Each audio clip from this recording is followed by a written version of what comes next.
Annie, the jury wanted Sammy Carl Williams to go to prison for a decade, but they unintentionally gave him probation instead. The foreman of the jury sat down with us to go over these sworn affidavits we obtained from every member of the jury who say this is a major injustice. When the judge started reading the sentencing, all 12, we all kind of started looking at each other and thinking, wait, I don't think this is what we meant. Ginny McClelland, foreman of the jury charged with sentencing Sammy Carl Williams. I called the bailiff to come over and said, this is a mistake. Can we stop and redo this? It was too late. It was done. They found Williams guilty of driving drunk, crashing into a Colorado family's Tahoe, and leaving the scene. But they only sentenced Williams to probation. Junior was in the middle of the road, like roadkill.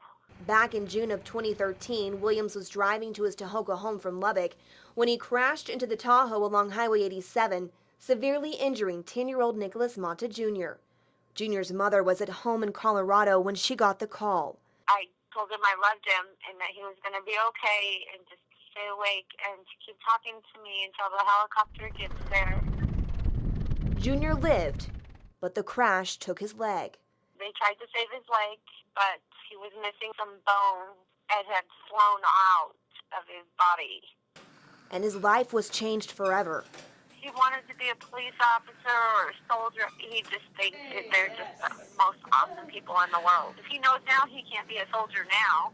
There you go. These are the thoughts that linger with the jury. You did such a great job. The Sweet family had, borrowed money to travel to Tahoka for this trial, and we just let him off. 2 of the jury members got very upset and cried because we did not intend for him to just go free.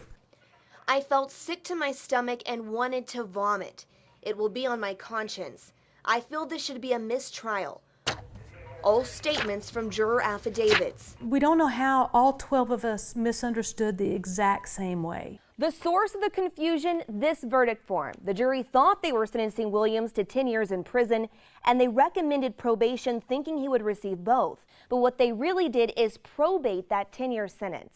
It needs to be made more clear as far as if you assign this, then you can't assign this. And even after the judge knew the jury was confused, there was no change in the sentence. And that it was allowed to just continue and allowed to be incorrect. The prosecutor is appealing the judge's ruling.